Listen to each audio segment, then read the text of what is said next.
Why do we settle for emotional breadcrumbs? Whether it comes from your family or whether it comes from your friends or just toxic people in general. So stick around as we dive into what is emotional breadcrumbing, what are the symptoms, and how can you avoid such people or such behaviors. So what are emotional breadcrumbs? Well, in my mind, I think of breadcrumbs as being leftovers, as being scraps, unwanted scraps of bread, right? So in the same way, that's kind of how we treat our emotions or how people treat some people. So the question is, why are we so desperate to settle for emotional scraps from someone instead of getting the 400% potential out of that individual or friendship or relationship or even family dynamic? So what are the symptoms of emotional breadcrumbs? Well, number one, you always feel desperate, as if you're the one that's always reaching out. You're always trying to call the person, you text the person, they don't respond, they don't message back, or if they do, they probably respond a year later. That's emotional breadcrumbing. Another symptom of emotional breadcrumbing is where you always have to chase the person, and it's never mutual or reciprocal or reciprocated. So you could feel when a friendship or a relationship or family dynamic is not two-way. It's always what you can give and what they can take. It's never the other way around. The other symptom or sign of emotional breadcrumbs or emotional breadcrumbing behavior is when you're present, the person is absent. So no matter how much you give to that particular dynamic or relationship or friendship, the balance is always off. It's one-sided. It really feels as if all the effort is sitting with you, all the responsibility and accountability sits with you. As I said, it's always like you throw a dog a bone and see if they catch, right? And most of the time, you happen to be that dog and not the bone. So, yeah, emotional breadcrumbing is quite a difficult topic because I've experienced it. I've been on the receiving end of a lot of that throughout my life. It's also when they're available. So emotional breadcrumbing people is when they are available. So they cannot meet your needs, but they expect their needs to be made or their needs to be met. And the reality is, when they do show up, it's always on their terms and conditions. And whatever they give you, it's like they emotionally starve you. So I've been through that where I've had friendships where I had to always call the person or check on them, and it was never the other way around. And I thought it was okay, and it's not. It's not okay. When someone genuinely cares for you, I now have a circle of people where I've come to fully understand what a mutually beneficial, healthy friendship or family dynamic or relationship is. It's two-way.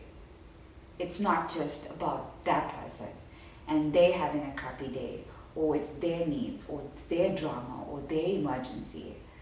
But someone genuinely saying, hey, are you okay? How can I fill your cup? I can see your cup is running low. Can I refill it? And that for me is emotional stability and emotional fulfillment. But to be quite honest, it comes from within. So those are the symptoms and the signs of emotional breadcrumbs or emotional breadcrumbing behavior. Be very sensitive and aware of those kind of behaviors around you, whether it's in your home or whether it's externally, whether it's out there in the world. So just be a little bit more sensitive to whether you actually being the emotional breadcrumber or breadcrumbee. Oh, these crumbs have made me thirsty, so yeah. So how do you deal with people that are emotional breadcrumbers? How do you deal with such behavior? Well, what I find has worked for me is you actually don't deal with them at all. Is that you actually don't deal with them at all. You have to find the strength within to let those crumbers go and crumb someone else or crumb themselves. You cannot stay in that unhealthy situation. I mean, it feels toxic, it's heavy. Why would you want that around you? I'm a very free spirit, and I like speaking my mind. I'm quite raw, I'm quite unfiltered, and I need people around me who support that environment for me. That's a very supportive environment. So people like that have no place in my life. So you gotta be very careful about seeing that. Some of the questions I get is, well, what happens if it's your mom or your dad or it's your parents or a sibling? Well, it's the same rule applies. I mean, I've done that in my personal capacity, where if I find that a family member is unhealthy or is toxic, then unfortunately I just have to point out your crumbing behavior, and if you're not willing to rectify that and meet me halfway, then I don't find the need to actually continue with that particular dynamic or relationship or friendship. I've done that on many occasions with a lot of my friendships, and real friends and true friends who truly love you and are genuine. They will be able to take the criticism, but also go back and reflect and be like, ooh, maybe there is some truth to it. And it's not one-sided. Do you play a role in allowing people to emotionally breadcrumb you, right? Do you allow people to emotionally abuse or breadcrumb you? Do you allow that? Are you that open? You don't have boundaries, or maybe you don't have expectations or standards, right? We're getting a little bit deep here. So you gotta dig deep and set those standards and excellence in your personal capacity, as well as in every area of your life. I expect you to meet me halfway. I expect you to rise up to the occasion that I rise up. And that for me is how we move from emotional breadcrumbing to emotional fulfillment and emotional stability. And I try to replicate that in every area of my life, whether it's personal or professional. So guys, I've spoken about emotional breadcrumbing. It is a difficult topic, especially if it hits home, and it hits home hard. And maybe, you've been used to that kind of behavior. Maybe you grew up in that kind of childhood or predicament where it's normal that if someone emotionally starves you or withdraws, or gives you an inch but expects a meter or a kilometer out of you, that you think that's normal. No, it's not. It comes from within. It comes from a level of self-love.